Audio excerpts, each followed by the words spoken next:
Let's begin. Welcome, everyone. Welcome to class 2.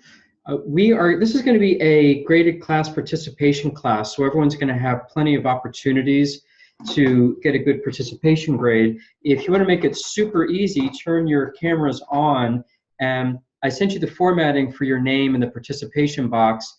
Team number, 0 if you don't have a team, followed by a dash. A 1 means I talked to you just for your opinions. There's no quiz questions. And then followed by your name. If you have a 9, you can still do well in participation today. Just make sure that you chatted up quite a bit in the participation box in the chat room. Also, if you want a copy of the chat transcript, if you open up the chat and go to the bottom right where you do your typing, you'll see a little tab that says more with an arrow down. If you just click on that, you can save the chat. And I would just wait until the end of class to do that so you get the full chat. And let's just start right off into it. So again, class participation highly encouraged today. Let's start off with your final projects next week. This is the format that I suggest you follow, which is pretty loose, but it gets the important parts. What's the problem that you're solving? What is your blockchain solution?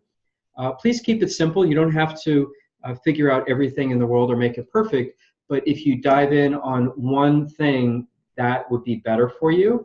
One suggestion would be to have something that people need versus something that is nice to have. We've had some really good suggestions and ideas from the last 3 classes, so if you're looking for suggestions, I can throw some out. Also, during our case study voting today with polling, I'll be throwing out some other ideas. Also, talk about how you make money. Let me just turn off the open mics here. Talk to us about how you make money with this. Now, really what I'm looking for is the value that you bring. So it could be increasing revenue, which is making money. It could be saving time. It could be saving money. It could be saving peace of mind, increasing that. So if you have an idea that is going to be baked inside of a larger corporation and maybe you streamline a process, then that may not be a standalone money maker, but it can add to the bottom line. So talk about the value that you're bringing to the organization, whether it's in a big organization or it's a startup. And then talk to us about how you're going to scale this. That let's say the whole world loves it. How can you grow? The big hint here is don't have too many transactions on the blockchain. So if you do things like posting birth certificates or wedding certificates, last wills and testament, that's something that you could scale very easily. Then also remember the blockchain decision path. So make sure we use that. We want to make sure that we need blockchain as opposed to being able to do it with a database. And everyone's going to be doing their 90-second pitch. You don't have to have a PowerPoint, but you can if you want. I encourage you to do simpler the better. So one representative from the team will do the 90-second pitch. So everyone's going to do that. Then we're going to roll right into the 5 to 10-minute videos. So what I encourage you to do is you upload it to YouTube or however you're going to transmit it. And outside of class, log into this website, to the Zoom class, click on the share function, and learn how to do screen share. I'll do a quick demo after class if anyone wants to stay. The big thing with the YouTube video is when you click on the share button, on the bottom left, there are 2 little teeny squares. That you have to click them, and that basically enables the audio. Otherwise, we won't be able to hear what you're doing. So again, I would practice that one before you go live. I'll do a demo after class, or you can email me, but you can just come into class on your own and try it. And before I move into the lecture, are there any questions on the final projects? And for the people that just came, if you take a look in the chat box, I'm going to share with you how to format your name in the participants box. So please take a look at that. And raise any hands if you need me before we go into the lecture. Okay. First item today is in module 4.4, I put in 3 articles that were pretty old. One of them was actually 3 years old, and it was the 9 startups that are going to be the next big thing. Another one is predictions for 2018. And another one was 10 crypto predictions by one of the leading people in the space, Don Tapscott, that wrote Blockchain Revolution, which is basically the only book that I've seen that's really worthy of being a textbook. please raise your hand or go into the chat room and tell me, why do you think I put in old articles like that? What was the purpose of that? It was intentional. And I'd like to know why you think I did that. So please raise a hand or put your response in the chat room.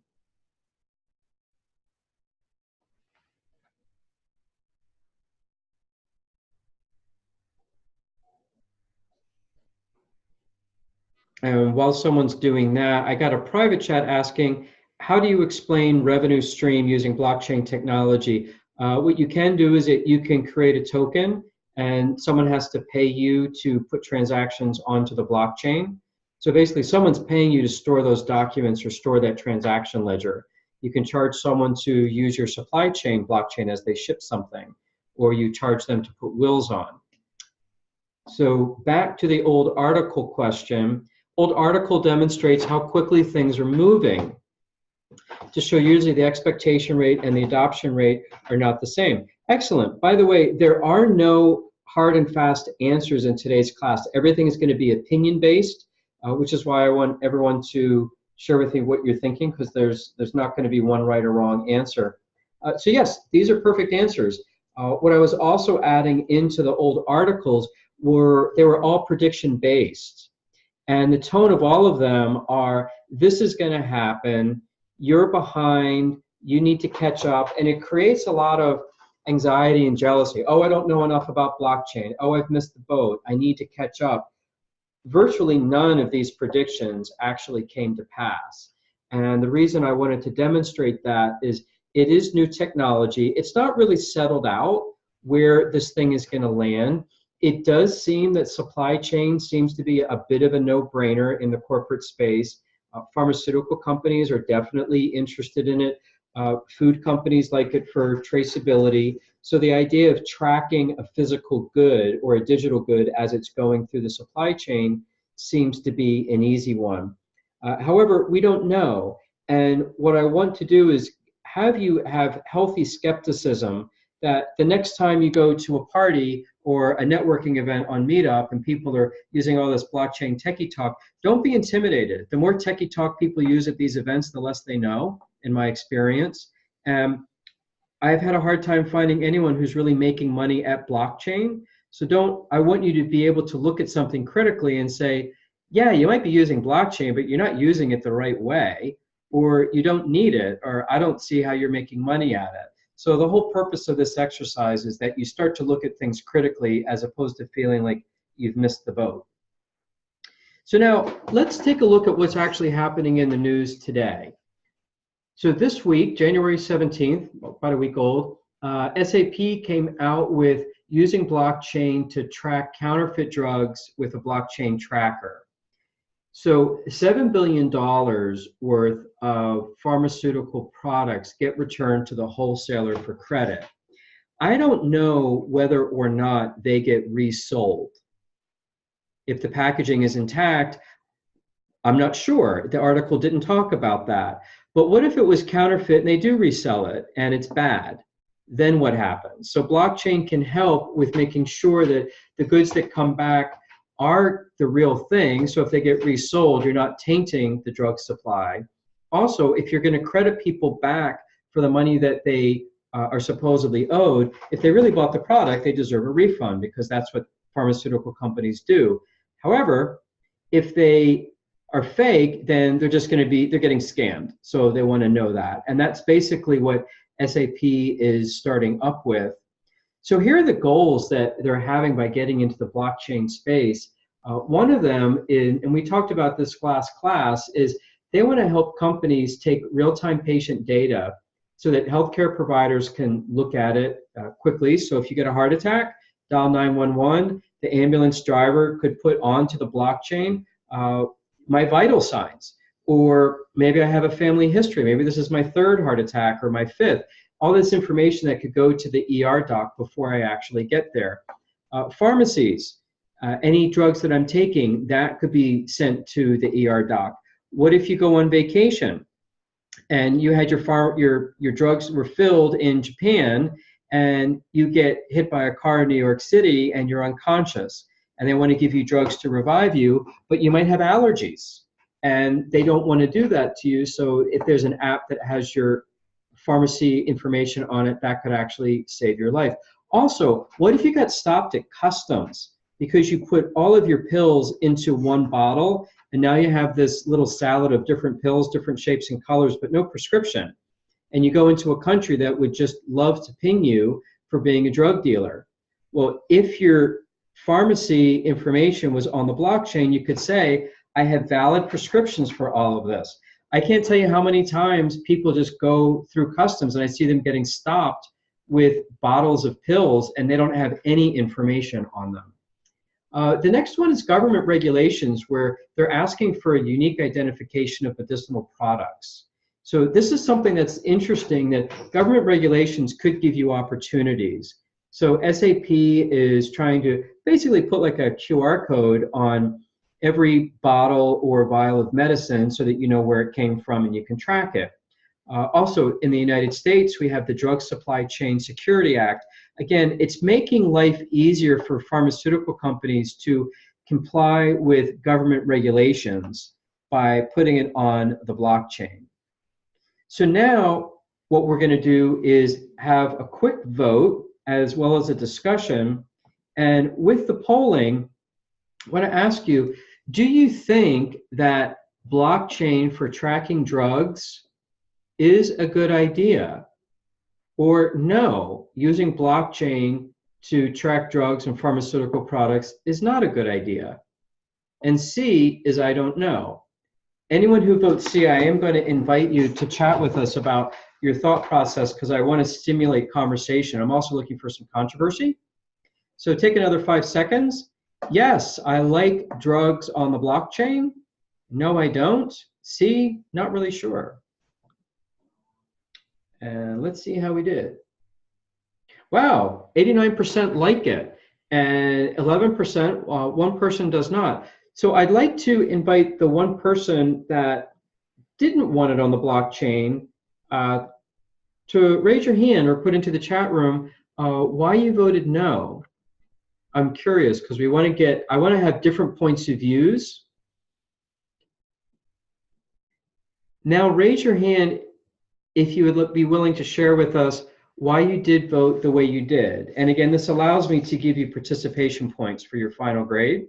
So my job is to get everyone an A. So I'm trying to get everyone to chat.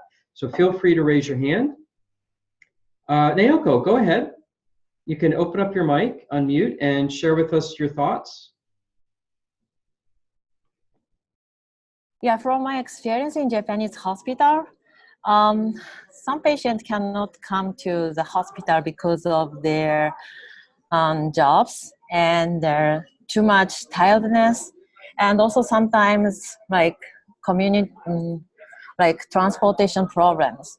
And in that case, sometimes they share their drugs with their family for just emergency. So, so my idea is actually tracking system is really, I really love the idea, but I think we need to track. It is just an exception. We need to allow some exception for just emergency or something like in the bad infrastructure or something like that. That's it. You bring up an interesting point. My sister's a hypochondriac, and she's constantly diagnosing me with something and giving me like antibiotics. So yeah, she's she's her own little pharmacy. So yeah, we have that in the United States as well. But that's interesting that people are sharing drugs because they can't get to the doctor. So yeah, very good point. Marinella, how did you vote and why? Can you hear me? Yeah. Yes, hi.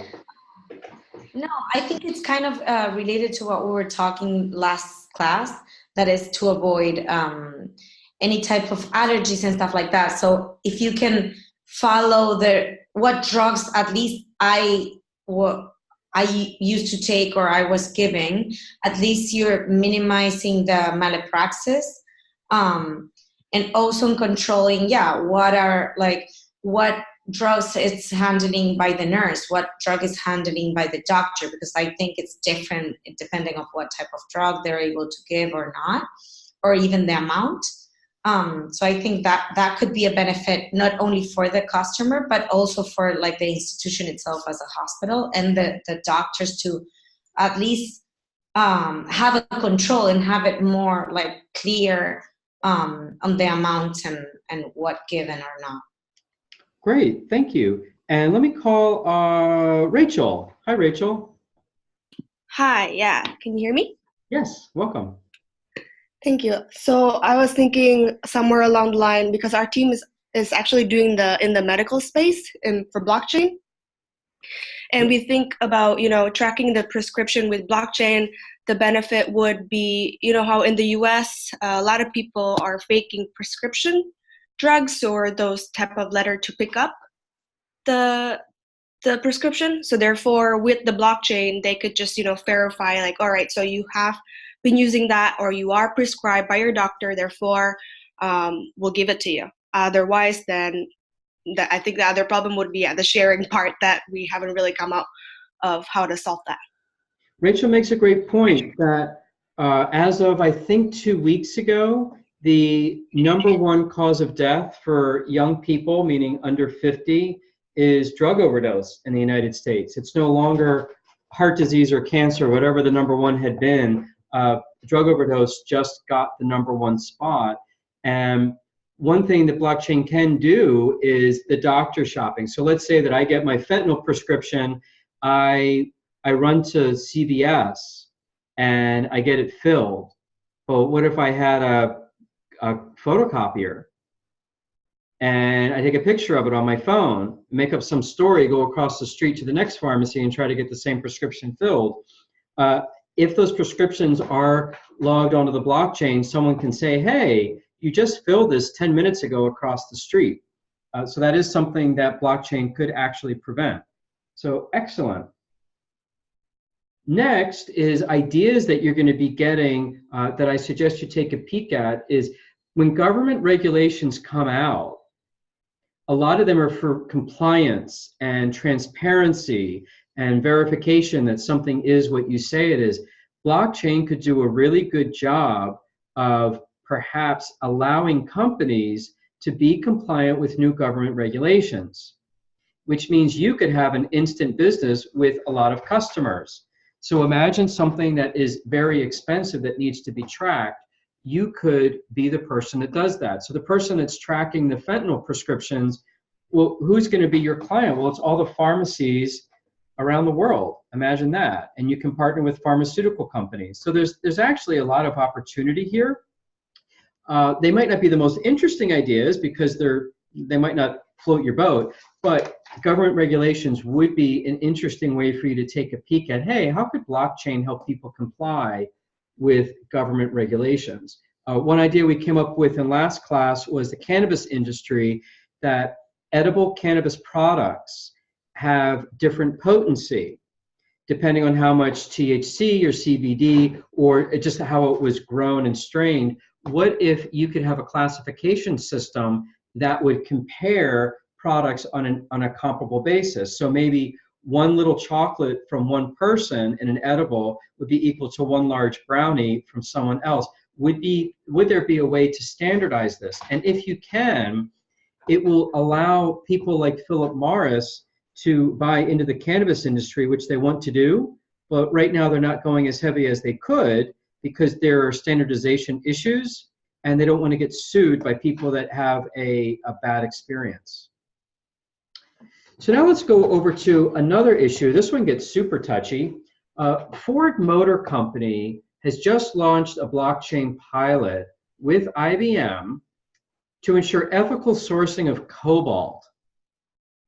Why? Why does Ford care? If you take a look on the bottom right, there's the link to the article. It's a pretty short article. It's about a 5-minute read. Feel free to screenshot this if you like. And let's move on to why Ford is interested in this.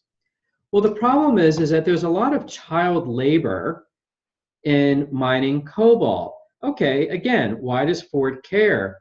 Oh, because they're getting into the electric car business pretty heavily, and each car needs 20 pounds of cobalt. Oh, well, what's with the child labor? Well, child labor is inexpensive. If they're family-owned mines, the kids are put to work. Why is this a problem? Well, they don't go to school, they don't get educated. And Ford does not want to be a part of that. Also, one laptop needs an ounce of cobalt. By 2026, staggering statistic, 800% growth demand for cobalt. Well, Ford is looking into the future, saying that they may be accused of encouraging child labor. So let's really look at the problem. The Congo is the country that they're focused on, which is the blue one right in the middle of Africa. There is some, not all, child labor in their mines. They do account for 60% of the world's supply. Now, of that 60%, 20% are local mines, privately owned, mom and pops, and their children are in some of those mines. And this is the problem specifically. 80% of the mines are industrial, and according to the Forbes article, this is not their focus of the problem. The problem are the small mines. So they want to put it all on the blockchain. Well, I was scratching my head a little bit, and I put out a few challenges. So how are you going to monitor these informal mines? And are they connected to the internet? How is electronic data going to be transmitted to these remote areas? Never been to the Congo, not really familiar with the culture or its internet connectivity, but are they too remote to be connected? Maybe they are, maybe they aren't. I don't know. It's a question, which is why I put it as a challenge. If anyone knows the answer or has been to the Congo, please raise your hand and let us know a little bit more of your insights. Also, according to the article, the Congo is a bit of a lawless country, so following regulations doesn't appear to be on the top of their list, again, according to the Forbes article. So the blockchain partnership is threefold. Ford is spearheading it because they're going to be selling consumers goods that have the batteries and therefore may have a link to child labor, and some of their consumers want to make sure that they're not buying products that support that. IBM is doing the technology. RCS Global is going to be doing the verifying of the blockchain that the cobalt that's going onto the blockchain is clean. Well, I ended up going onto LinkedIn and I contacted Manish Chawla, the IBM lead doing this, and Nicholas Garrett, the verifier from RCS, and asked them to be guest speakers in a blockchain guest speaker series that I'm doing at Harvard next semester. I asked Mona if I could invite the Hult students, and she said if there's interest, let me know. We'll see what we can do. It would be free, but it would allow you to meet and talk directly to Dr. Garrett and Manish Chawla. So raise your hand if you would like to have an invitation to this live conference. It'll be about an hour. Again, it's going to be pretty intimate, so you can talk to them directly. And also, it is going to be, okay, so I see Rafe wants to come, so Rafe will get an invite, and Salman and others. Beautiful. I am going to be inviting other people. There's another guy. I met him at an airport in San Francisco.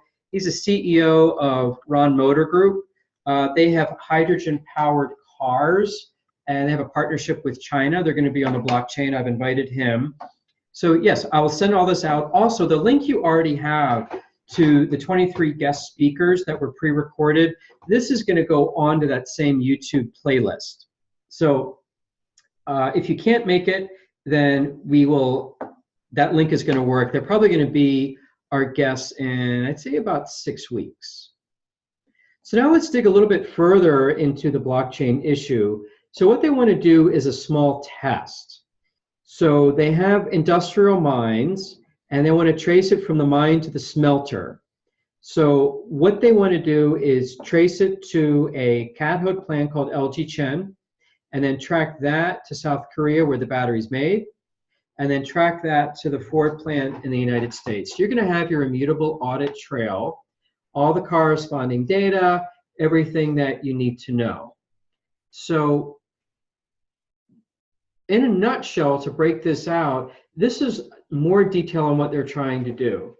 So my first thought was, who's this validator, Dr. Garrett, and why do we want to trust him with what's going on in the Congo? Well, this is his job. This is what he does for a living. He acts as a miner validating transactions. To his credit, if he does a good job and keeps cobalt clean from child labor, his company grows. If he gets caught that he cleared child labor cobalt and he validated that, then it harms his business. So he actually has an incentive to do a good job. Also, Cobalt's already subject to third-party audits, and this is just digitizing it. Chow at IBM is interested in it because IBM wants to say they did the first mineral supply chain on the blockchain. And then OECD and the last, this is one of these organizations, a governing body that you want to do compliance with. And again, this just makes it nice and easy. So before we get to voting, let's take a look at some of the challenges. And I'd like to have you raise your hand and talk to me about what you think about this idea before we vote. So here's one challenge. How do you know with blockchain where the minerals really are coming from? Cesar, what do you think? Or any comment you have? Can you hear me? We can hear you now. Hi. So I think that here is like the big deal of blockchain, because again, if the first miners say like that they don't use child labor, we still need some authorities that check them out, because otherwise, unless no one checks, how can we know? How can we be sure that it's like kind of similar at the question that I made you the last time with the Bitcoins. So if we don't have like an incentive, like mainly economical probably, to have someone to control, how we can guarantee, like blockchain itself can't guarantee that, how to say, the product is mined in the right way, let's say. Unless, of course, we put some, I don't know, like cameras or like surveillance method to control them. Tell me a little bit more about these surveillance cameras. What do you think they would do? No, because with like surveillance camera, IoT, whatever, like going a bit further in the future, we can say, okay, like if in the mining things, like we see children, like a smart contract gonna ban this batch of cobalt as mined by children. I don't know. I think like technology can improve a lot, like the human factor in verification. But on the other side, like a control structure still need to be put in place. Excellent. Okay, thank you. So another challenge is you might have different source minerals getting mixed together. So maybe there's some cobalt from mine A being mixed in with mine B. So how do we take care of that? And then how do we get people to comply with OECD regulations when it doesn't, according to the article, they're not really super good about doing compliance? So raise your hand or put into the chat if you have any thoughts about whether or not blockchain is actually a good idea, bad idea to solve this problem before we head off to the voting polls. I agree with Cesar when he says that you have to combine blockchain with some IoT solutions, because I think the way to do this is only in a way that you automate the entire supply chain, you know. So if you have sensors like cameras, like analyzing if like there's any children there, or any tracking, like, I don't know, any geographic tracking, seeing where the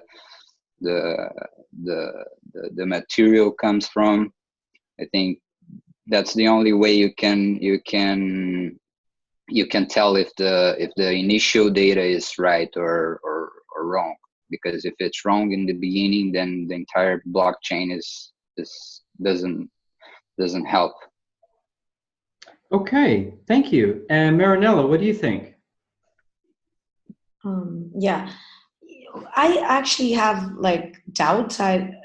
Because as we were saying, we can put agents to make sure that they're not using child labor, right? But first we have to remember what type of countries we're talking about, in which obviously the technology and all these things that we're saying about camera and stuff, it's pretty limited. Like, I don't know how, like as you were saying before, the like internet is working or whatever. But apart from that, we can make sure that there's no child labor, right? We send agents, we make sure of that, the blockchain starts building itself. How do we know that in a year or in a couple months, they're not going to go back to use children because it's cheaper, because, I don't know, because they're used to it, because those kids need to work, because if not, their other brothers are not eating, or, you know, the whole background of why they are actually children working. How do you make sure that that's not going to happen if you use blockchain? Like, I understand the agents, but the agents are going to check out once to make sure, right? At initial grade. But how do you make sure later? Okay, so we did have one idea, which was having IoT, some cameras at the mines, maybe taking a look at all times. Do you have, even if you had a bad camera, you could see if there's a small person mining versus a tall person. It's not perfect, but you might be able to get a clue. Jiasheng, I'm curious if you'd like to share with us. I see that you put in the chat, the best way to solve the problem is to stop buying cobalt from these mines using child labor. I think we could all generally agree with that. Do you think that blockchain is the answer to detect child labor is being used so that we can prevent ourselves from buying it? What are your thoughts on blockchain as a solution? If you want to make it into a solution, I think the best way is to using blockchain to monitor those mines, and all the buyers creating an agreement that stop buying cobalts from those suppliers who are using the child labor, and only focusing on those mines who do not using child labor. Okay, so let me just dive a little bit deeper. Let's get a real example. I'm an executive at Ford. I'm in Detroit, Michigan in the United States, and I need to buy a ton of cobalt for some electric trucks. And I'm calling up the Congo. I've got 5 suppliers. They don't mean anything to me. They all have a ton. How do I know who used children and who didn't with blockchain? Can you share with me how I could get some trust in that? I think IoT blockchain should be like more data shared on the platform or in the network of those cobalt market, so that you can see the prices or the cost of mining those cobalts, which one has the much lower cost, which can be doubt that you are using child labor. So you're thinking that the lower cost is going to be an indicator that child labor was used, and higher cost would mean adults were used that had a higher labor cost. Yeah. Okay, fair enough. So let's move on to voting. So let me pull up our polling here. Okay, here comes the question. Is using blockchain to get child labor out of the cobalt supply a good solution? Yes or no? Blockchain is not really a great idea to get child labor out of the cobalt supply. Or C, I'm not really sure. So I'll give you 5 more seconds to vote. And let's see how we did. Okay, so 36%, yep, it's a good idea. 27% no, and 36% not really sure. So we're pretty almost evenly split all across the board. Could I get just 2 hands to tell me what you're thinking? And let's call on some people that we haven't heard from before. Rafe, what do you think about all of this? Hi, yeah. I mean, I like the idea of using blockchain. I think there needs to be things to be done. I mean, currently in the garment industry, obviously they use a similar thing with inspections and accountability. But I think also you have to tackle the other side of it and think, why are these children being forced to work in mines? And I think a wealthy company like Ford and IBM should also be working in partnership with agencies on the ground in places like the Congo to stop child labor being necessary in the first place. Interesting. We did have a discussion about this last class, and it got a little testy.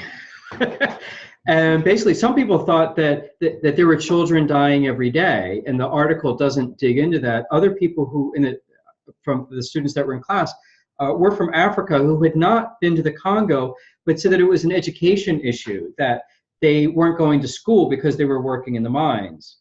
Another person said, well, maybe they're supporting their parents or grandparents, and if they stop doing that, the mine shuts down, and then they're really going to be worse off than where they are. So it got really pretty messy, but Rafe has an interesting point that maybe we should go there, get some more information, like why is this happening, and is there something else we can do to stop the issue from occurring to begin with? So a lot of it seems to be we need some more information. One of my doubts that I had, and I'd love some feedback on it, is right now it doesn't look like blockchain is going to be the perfect solution as it stands as is, because they didn't talk about IoT or the cameras, which I think are a really good idea. But it could be a really nice PR thing to make consumers feel like, oh, I'm buying clean cobalt because it's on the blockchain. Well, when you really lift up the hood on this blockchain solution, it's really not directly preventing child labor at all. And I'm wondering if Ford's just doing this as a nice PR thing so that they look good just in case some bad news comes out later. Anyone have any thoughts on that conspiracy theory? Rafe, your mic is open. What do you think? Well, I mean, I think every company wants good PR, and they're going to do what they can. I guess what would be interesting to know is what kind of budget they put behind this, because if they seriously want it to work, there's still a lot of things to work out. So if they're putting what we consider to be enough money, then you could say that it's not just PR, but obviously that's going to be part of what they're doing because they want to sell a good story and have some kind of something that's above their competition. So it was definitely part of it. Is that going to be your question when you meet these guys? How much budget are you putting on this thing? Well, I'd be definitely interested to know what areas they're spending on, because it's not, I mean, not just the budget, but it's like the different, like the research, the finding solutions, where they think the actual money needs to be spent. I think that's what's interesting. Great. Okay, Rafe, thank you for your contributions. And we'll have one more person, Philippe, and then we'll move on to the next case study. Philippe, what do you think of all this?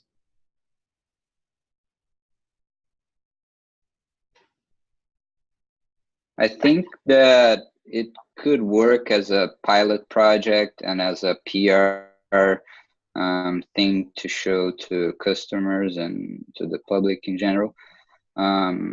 Yeah, but especially in Congo, as someone else mentioned, maybe the infrastructure is not there yet to scale it. And yeah, I think it's something that is very, like, just to use some new technologies in a pilot project, but not very scalable. Okay, thank you, Philippe. So now let's move on to some of the popular uses for blockchain in various industries. And we're going to vote on each of these and have the same format. Before we move on, I see that Medea has a hand up. Am I saying your name right? Yeah, that's right. Hi. I just wanted to add to what Rafe said, that maybe the focus should be on why child labor is used at the first place. But as we also correctly pointed out, that it could be a good PR strategy. What I feel that maybe even if it is a PR strategy, it could be a trend that may lead to end child labor, maybe eventually, if all the companies start adopting the policy that way and introduce blockchain, maybe it could end the cause. Okay, good point. Good point. The reason I have skepticism is that I used to be in the food business, and all the products I used were basically organic, and so I got into the whole fair trade certification. And when I got certified vegan, it was by fax. I never had an inspection at my facility, and I called them up and I said I could be an auto mechanic, and you'd certify me as vegan for paying the $150. Who's certifying you? And that was when I started to get into who's certifying the certifiers. So I did get somewhat skeptical. And then with these fair trade farmers, are they really getting a fair wage? Is that person really work on a farm? Is anyone flying to those countries to really see that it's actually happening? So I like to have some healthy skepticism, minus getting into conspiracy theory. So thank you for that contribution. And now we're going to move on to quick payment processes. This is basically using blockchain for remittances, wiring money to friends and family using smartphones in different countries. So let's do a poll. Yes, I like blockchain for remittances and transferring money on my smartphone quickly, cheaply, low commission, cross-country, cross-currency. Or no, I don't think blockchain's the answer for this. Or C, I'm not really sure. And take about 5 seconds.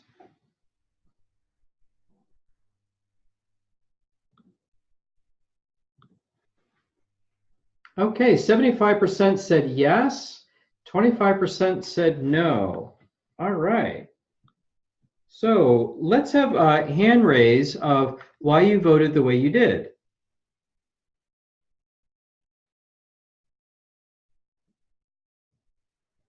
Matul, how about you share with us? I see a 1 by your name, and then we'll go to Cesar. So Matul first, then Cesar. Hello. Hi. Hi. I think blockchain should be implemented, like it's already implemented in quick payment process, but it's good to implement it that blockchain technology in payment process, as you can identify from where payment is being processed from peer to peer, from one person to another person, and is this payment is like a black money or white money, white collar money, whatever you say. So it's kind of good thing to implement blockchain. Okay. Thank you. Cesar and then Vasily. Cesar. So, can you hear me? Yes. Yes. So I vote no, because I mean not yet, because I think there was like a big misunderstanding with the cryptocurrency issue. So like that blockchain is not yet ready to have like very huge amount of transaction and be like very fast. Like the only, let's say, cryptocurrency that is working this way is like Ripple, that is like backed up by banks. And instead, like Bitcoin as well, like to add one block after the other, I think like to be sure you need to wait at least 10 minutes. Mm-hmm. So I would say that I think, like my personal opinion, but I would love to see like blockchain used in different industry in which like the distributed ledger have more value. And I would say that today there are like already lots of very nice fintech solution that avoid this problem. So yeah, I would love to see a shift in other industries in order to have like blockchain more use. And then for sure, like in 10 years, blockchain is an amazing way to make payments. But I would say not in the short term. Great. Thank you, Cesar. And Vasily, you're next. Can you hear me now? Yes.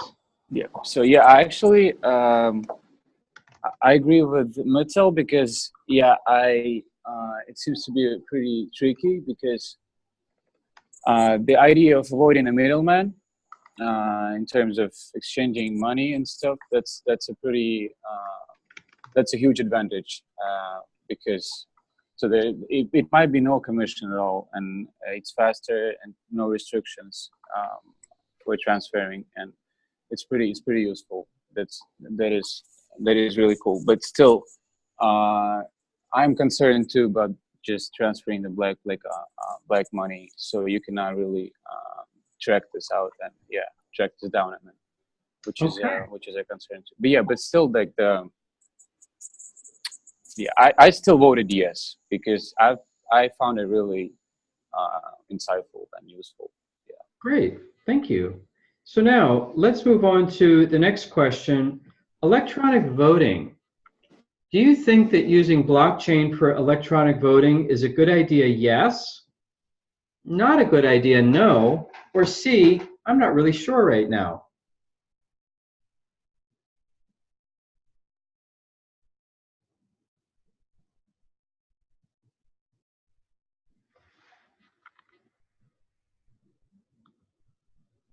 Let's see how we did. Wow, 90% likes voting on the blockchain. And actually, it's higher if, because Rachel went into the participant box, and one person said no. Would the one person who voted no be willing to share with us your thought process? Because I really do like to get different points of views. I'm actually a no myself, but I want to see what everyone else thinks. So the person who voted no, would you be willing to raise your hand or put into the chat room what you're thinking? And for everyone else to get participation points going, let's see, Xiaosheng, how did you vote and why? Hello. Hi. I'm not that familiar with the electronic voting issue, but I think if the blockchain can protect everyone's safety of the online issue, it could be a good thing to monitor the electronic voting, which is valid and not hacked by the other countries to disrupt the voting process. Gotcha. Okay, thank you. Marinella, would you like to share with us how you voted and why? Yeah. Well, I consider that, well, it gives more security on the vote. So it would make, at least for countries that have that issue, on not believing, like now Venezuela, for example, this that is happening, and they say, yeah, it's a democratic government or whatever, and it's because they got the votes. I think with blockchain, you can clearly see people, or even like, for example, in at least in my country, it's really normal that they how do you say, like double use somebody's identity, right? Yep. So one person goes and votes 2 times, or dead people vote, or stuff like that. So I think it would solve so many issues, at least in countries that we have issues when it comes to voting, and like security when it comes to your vote. And like, as I said, in countries like this, we really need the vote to work, because it's our decision, is what we want, and at least it's how it's going to be governed the country for 4 years. So yeah, I think it's really interesting. It, at least for me, would give more security. Okay, thank you. Now, when I first started digging into blockchain, my biggest excitement about it was electronic voting, because the last couple of elections in the United States were very close to hanging chads. Like, Al Gore should have been president, or maybe he shouldn't have been. There's all this. It showed that our current system is bad, and it was. I didn't realize that we had so many different kinds of voting machines. There's no consistency, and it's kind of like a patchwork.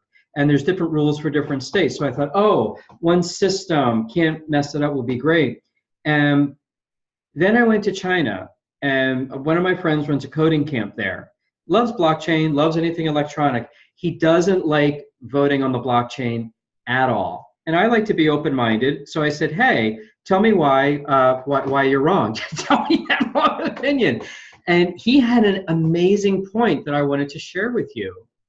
He said, the current system, people understand it.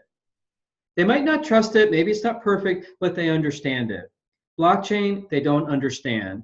So if I lose an election, all I have to do is say, fake, they had bots voting, someone hacked the blockchain, what's blockchain, who's controlling it, it's all fake, conspiracy. And just by seeding that level of doubt, what would a recount get you anyhow? And I thought to myself, I think he's right. Now, I'm only one opinion. I'm not the correct answer on anything. But please raise your hand and go into the chat and let's talk about this. Like, what about what my friend had said? You know, a person who loves tech says no for voting because no one trusts it. They don't understand it enough to trust. What do we think about that? Let's call on Philippe. What do you think?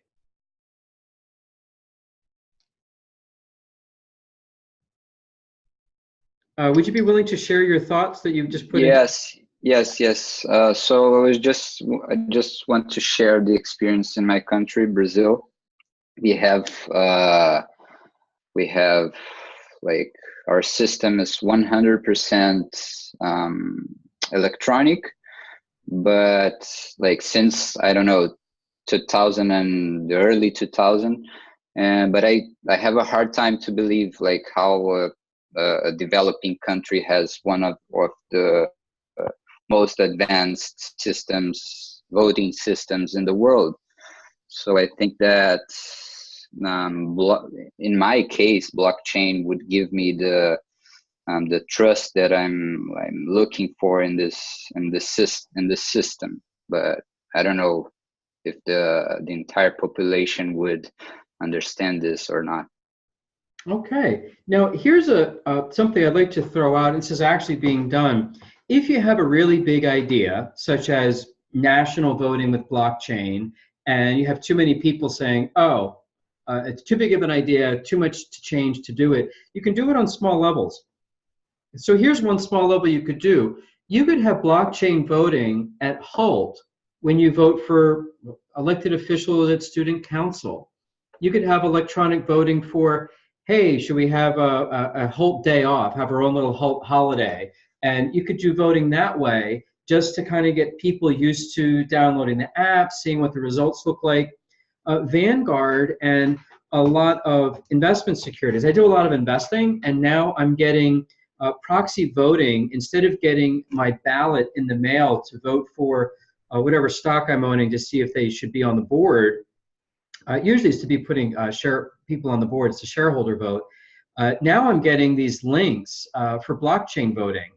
And what's interesting is that it's a private company. It's pretty small. It's not a national election. Maybe a couple thousand people get these things. And privately, Vanguard and T. Rowe Price get to get the bugs out. And maybe they could be the proof of concept that would go to maybe municipalities that say, hey, we could have college voting, or maybe town hall voting, or county voting, and kind of go up the line. So if you have a really big blockchain idea that's too big for adoption right now, because it might be a global idea, think about how you could do it locally on a small level with the ability to scale and using these small projects as proof of concept. And then you just keep tracking it. And that's what some of these voting people are doing now, that they're actually doing blockchain voting in smaller countries that are happy to have anything because they don't have anything right now. So again, you're going back to these countries that don't have legacy systems that need to be ripped out. They don't have anything. And the cheapest solution is something electronic. Again, it's how Estonia got into it. So let's move on to supply chain. So let's pop up the next polling question. Do you think that blockchain is a good idea for tracking products in the supply chain? Yes or no? It's not a good idea to have blockchain in the supply chain. 5 seconds.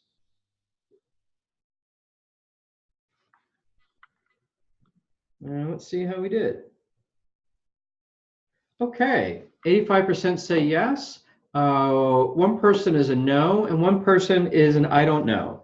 So again, if you did no or I don't know, would you please raise your hand or put in the chat what you were thinking? Give us your thought process, because I want to have the pro and the con here. I want to have both points of view so that people can change minds and have new information. Marinella. Yeah, I said no. It was actually thinking really quick because normally I would say yes, but from what I know, I think it's really difficult to go back or like change things in the blockchain. So when it comes to inventory or like supply, I feel that sometimes if you make a mistake, if you send something that it just not supposed to be sent, how would you, I think it would difficult so much to change or go back something that nowadays you can do with an RFID or ticket. Like, I think there are other technologies that are still pretty innovative and are working or could be developed even better than blockchain for this particular industry, I think, or like side, yeah. So Marinella makes a really interesting point that maybe there's a different technology out there that could do a better job. Or maybe blockchain needs another technology like the IoT. Maybe we need the security cameras at the mine facility to actually see, hey, who's actually doing the mining? Last class, we brought that idea up and someone raised their hand and said, well, I don't know if I want to have a security camera looking at me all day long. Privacy issue, transparency issue. Good point. So again, it's really good to get all these issues out just so that we can simply be aware of them. Cesar, what are you thinking?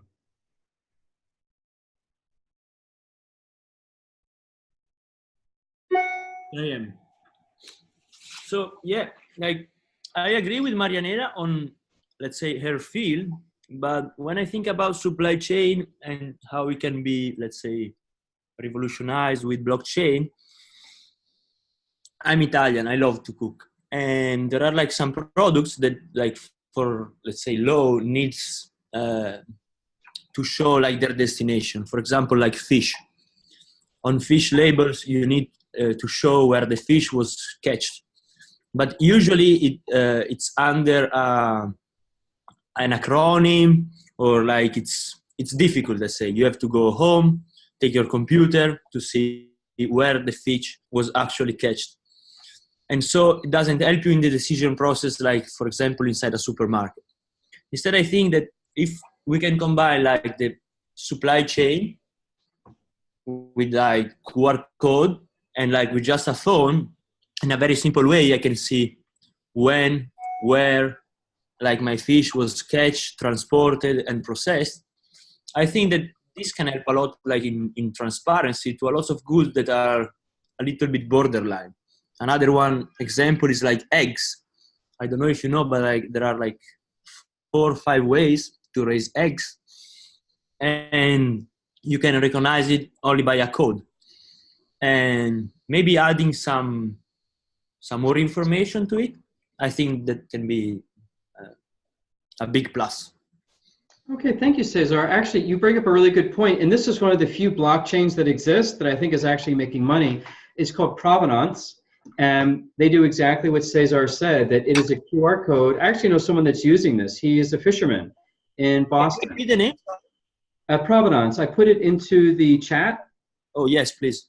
So it's in there now. It's the last thing in the chat. Provenance, which typically they use that for art. That term is used for art on where did that piece of art come from and who were the previous owners. It basically means that where did something come from? And we do it with fish, and you can take the QR code. The guy in Boston that's doing it, his company is called Red's Best. I'll put that in here. And you click on his QR code. Red stands for Jared. That's his first name, Jared. Anyhow, you take the QR code. It tells you what boat caught it, the name of the boat, where it was caught, what waters off the East Coast, and the captain of the ship. And then you get the weight of the fish. You know, the interesting thing is they had to do all this information for the US government. So all he did was take government reporting that they already have to do, put it on the blockchain, and now they charge more for their fish. So when you're sitting at the restaurant, you can kind of take a look at where your fish was caught, if that's of interest to you. There was a team yesterday, they're going to be doing the same provenance for Napa wine, for counterfeited wine in China. So where did that wine actually come from? Okay, so the good news is people are already doing this one, and that's a great idea. Let's move on to medical record keeping, because that gets to be a touchy one. So wait for the question. So imagine that your patient records are going to be on the blockchain. People can track your medical reports, and the patient, meaning you, has possession of the key, meaning that you can't edit your documents, you can't change your medical records, but you can send them around to other people. You can send them to referring doctors. You could sell that data to clinical researchers. Do you want to have records on the medical records on the blockchain? Is that a good idea? Yes, with patient control, or no, medical records with patient control not on the blockchain?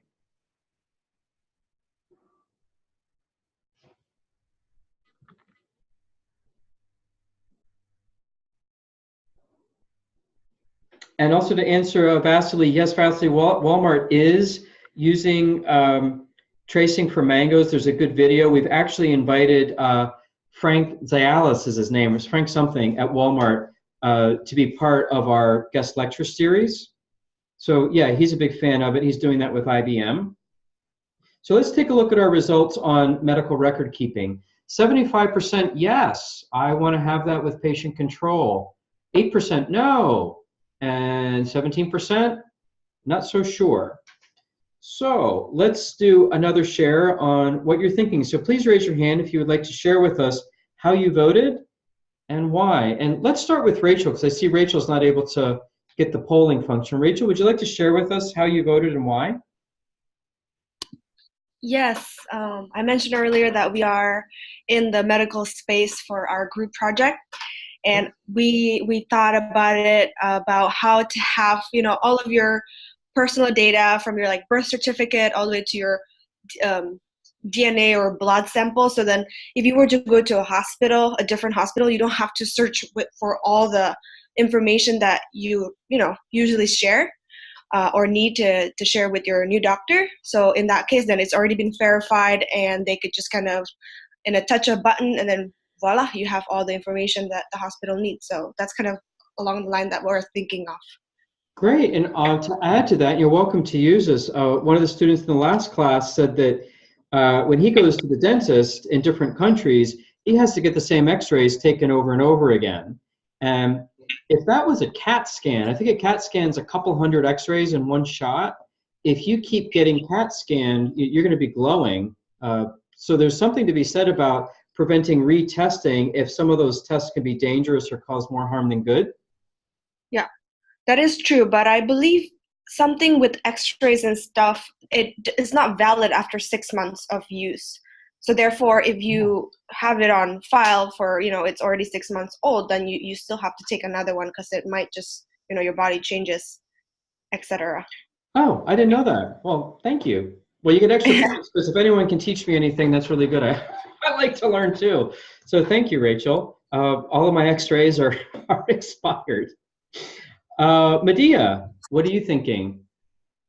What I was thinking that definitely it would be a great idea to have blockchain in maintaining the patient medical records, because not only when you're consulting a doctor, but in cases of accidents and emergency, when the patient cannot speak for himself and there's no spokesperson for the patient, rather than, investing time in diagnosing the patient's medical history, whether he's diabetic, hypertensive, or has any allergies, we can save on time and, provide treatment to the patient in the golden period, as they call it. So I think it would be of great help.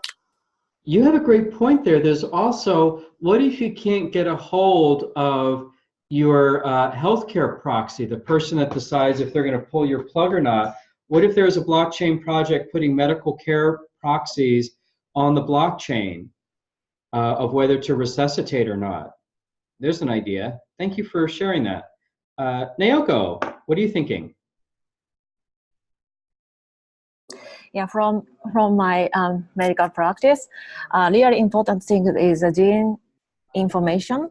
Can you hear my voice? Yes. Okay, gene information. I was working on the gene information on the oncology field. So the thing was actually discrimination are based on the gene information.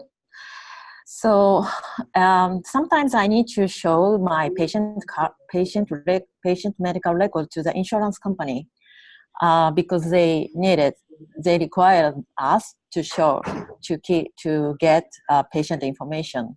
But I really hesitate to write down patient gene information on the same medical record. So what I wanted to is to divide the medical record into some, like, I don't know, in the usual medical record and gene information to escape discrimination and some disadvantages for patients. So to do so, I think we need one more secure medical record for patients. That's why I definitely need blockchain. Okay, I have an idea for you. In the chat, you see a blockchain called Encrypt Blockchain for Naoko. If you go to YouTube, I'm going to put this in here as well. Startup TV Boston. That's a TV show that I do on YouTube. No one watches it, but I promote my students to get funding. But go to Startup TV Boston, all one word, and then you're going to search for Encrypt, INKRYPT, and their technology may work for you. Let me show you how it works. It was a group, it's two brothers at Harvard in the Harvard Innovation Lab that were trying to get censored newspaper documents into Pakistan so that they could get freedom of information. So here's how it works. So imagine that my hand is a New York Times article that's going to be banned in Pakistan.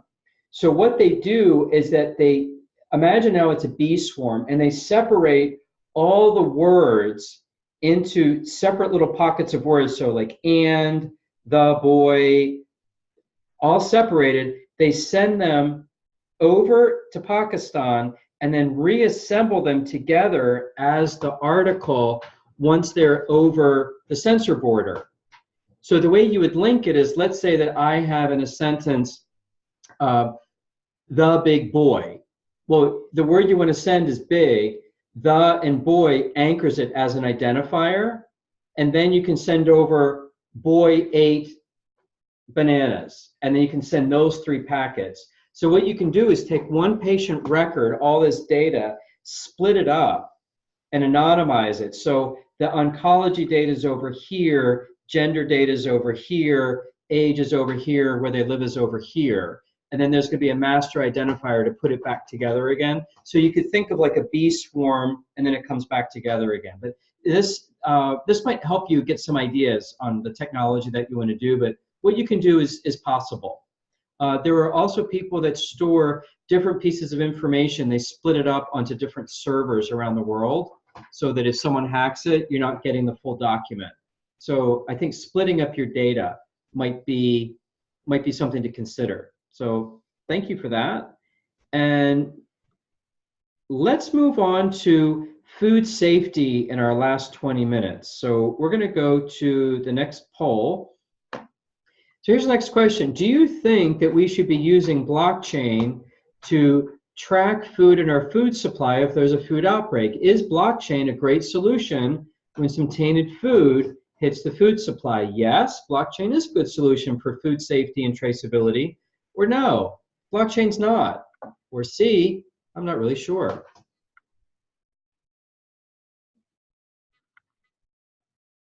And 5 more seconds. And let's see how we did. Wow, clean sweep. Excellent. Okay. Now, let's have a raise of hands. I know how you all voted, so I'm not going to ask you that. But why do you think food safety and food traceability was 100% vote? Matul, why do you think it was such a clean sweep? So, using blockchain in food safety, I can say we can remove the confusion between organic and non-organic food, like the food is processed naturally or being processed in labs, or maybe we can remove that confusion in people. Okay, thank you. Medea, why do you think it was so popular? as Mithil correctly said, that there's a lot of confusion that people have in mind these days because of the abundance of variety and the options that you have, organic, vegan, and you don't know where your food is coming from. So if you implement the technology, then people would know the source of it. Even for me, for instance, my mom is always asking me not to eat the chicken that I get at the restaurants because you don't know where they're coming from. Maybe they are, fed on steroids.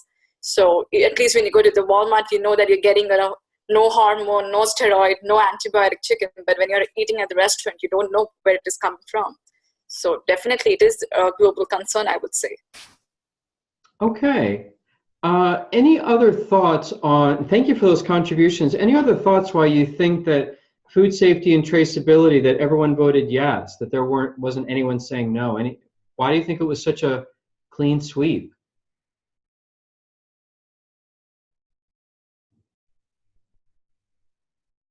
Think about the word harm. Who gets harmed? Rafe, go ahead. Well, I think the fact that Walmart are investing in this and that video you showed means that if they think it's a good idea and they're proving they can do it, then I think it's something that we feel we can get behind because they're a billion-dollar company. And if they're doing it, then it must make sense. And also, food safety is obviously incredibly important to us because we're nurturing ourselves and our families. So we want a solution that works. Okay, so stay with me for a second. I'm going to ask you another question. Who was harmed, if anyone, by putting food on the blockchain? Going to be people who aren't being honest with the way they're doing their food.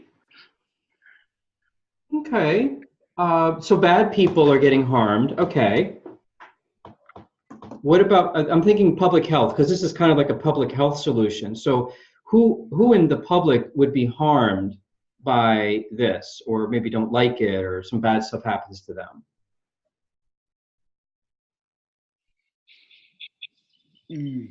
I'm not sure. Yeah, me either. I think that's why we all voted. It's a public health, it's a benefit for everyone. It's really hard to think about who's being harmed. However, Medea's hand is up, and maybe she's going to give us an idea to consider. Medea, what are you thinking? And thank you, Rafe. As you asked that who's going to be harmed by having the blockchain in the food supply, maybe the businesses who are using adulterations to provide cheap alternatives to people who cannot afford the regular meals. So those businesses will definitely go down. And as definitely we live on food, so food safety is definitely to be a concern. So maybe they will be harmed, their business will get harmed, I would say.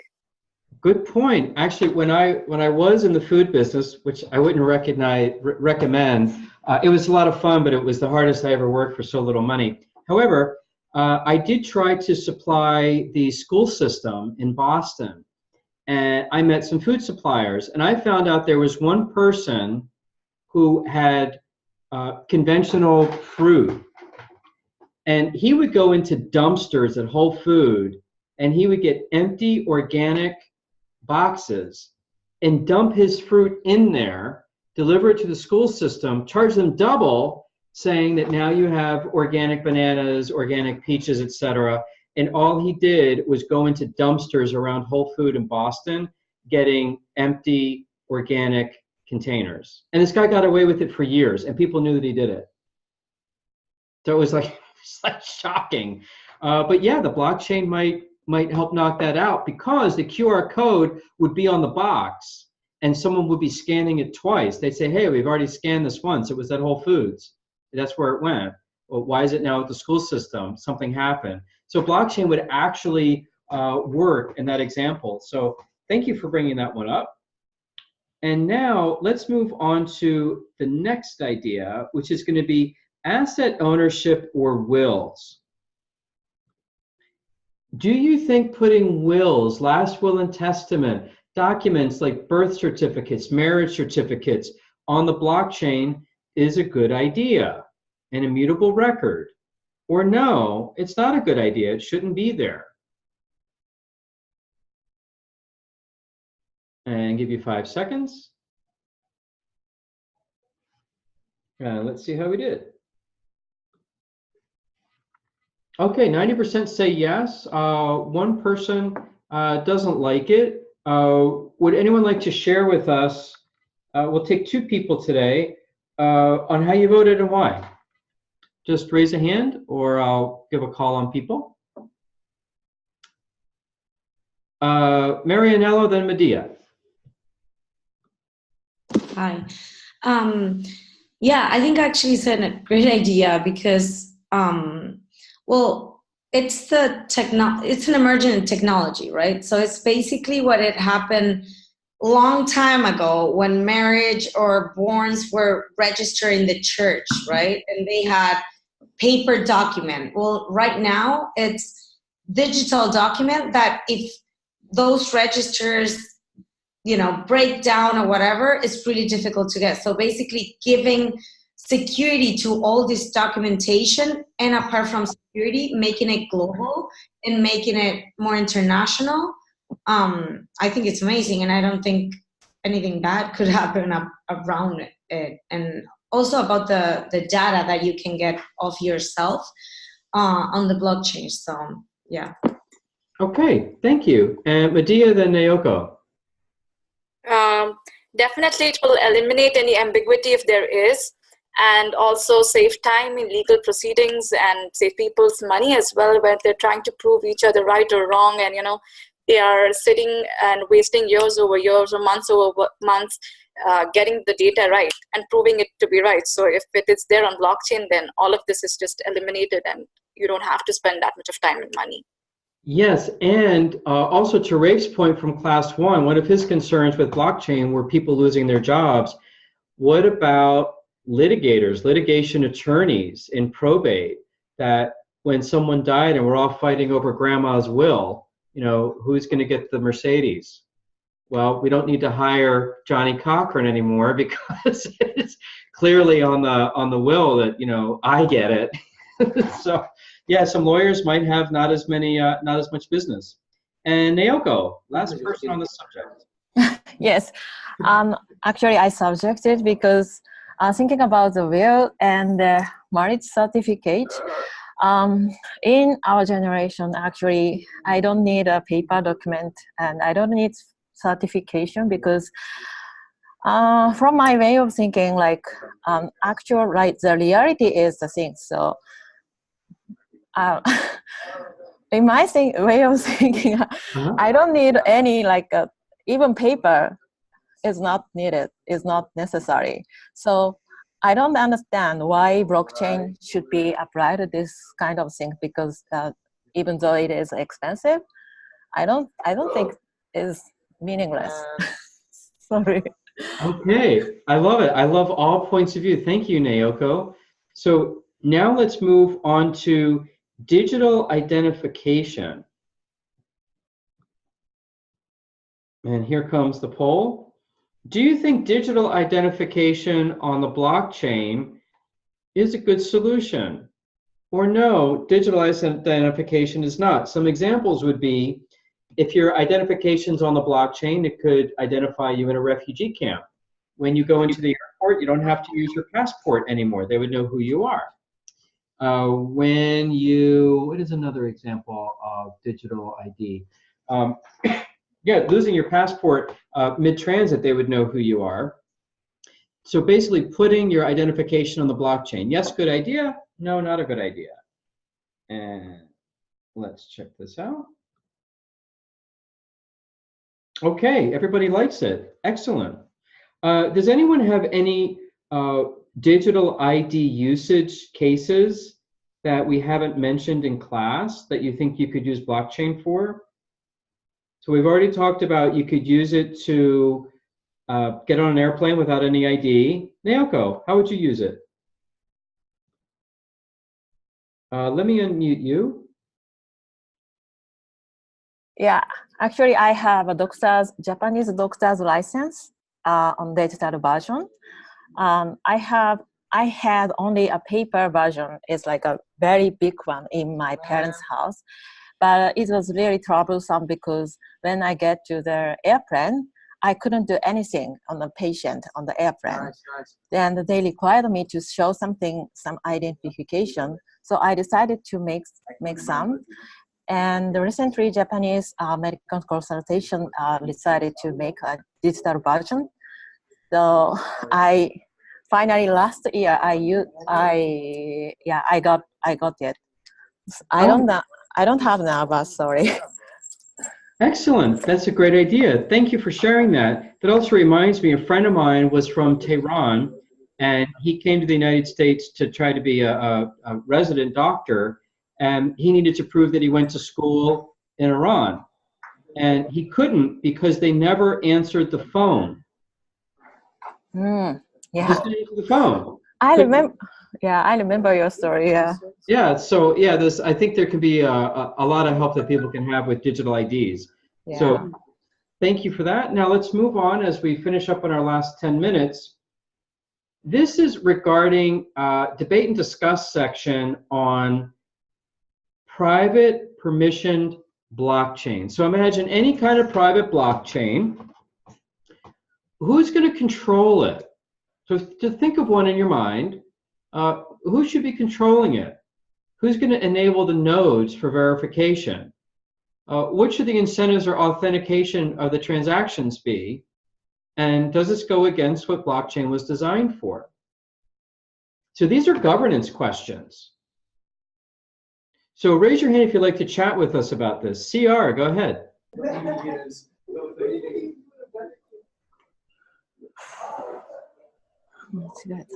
Sorry, my name changed. I had a small issue with connection, but it's Cesar, it's me. Now I'm gonna fix it again. Okay. Yeah, go ahead, answer the question. Yeah, so let's say like this question is very related to our project. And let's say I have also a question for you, like how much do you want that we go in details when we speak about our blockchain? Up to 10 minutes. Because since we are working for the legal system, yeah. Oh yeah, fast. Since we work for like the legal system, we need a permission blockchain because let's say there are like different parts involved with different view on the same topic. Because like the prosecutor and the defendant have like different view on the same proof. But let's say we want to establish like the system to provide like the judge with all the evidence and to an easier decision process. So in this way, like in our case, I think that putting an authority inside like the legal system is something that already exists. So it's gonna help us to make it more reliable. Okay, so this is an evidence blockchain for like the discovery section of a trial? Exactly, like to have like everything more on just on the same platform, let's say. Okay. Because we realize that there are like, especially in US, there are lots of process like trials that are on like since like more than 10 years, and sometimes like technology allows like to come up with new evidence. So there are even trials that started without the scientific like approach, and now they have like scientific approach. And so in our idea, like we wanted to give a tool that can simplify like the incidence of mistakes. I think it's a great idea. Did you have a question that you wanted me to help you with? Yeah. Like my point is that we already dig a bit more inside like which kind of blockchain we need, and we are totally on the permission blockchain, because again, like different parts have different activities on the topic. But like my question is, how much do you want that we go in depth to explain this? If you have time, screenshot this slide and answer this question. So, and I'll answer it just super quick for you, not knowing everything about your thing, but just right off the cuff. Who will operate the private blockchain? Yeah, that would be you, which is a private service. Who controls it, which would be you. You need to maintain it. Who's going to enable the nodes? I would say whoever right now in the government or authority figure says, yeah, this is admissible evidence that this bag of cocaine really did come at the scene of the crime. Like you didn't just go out and get a bag of cocaine and make it all up. So whoever is the verifier that this is admissible evidence, that would be the controller of the node.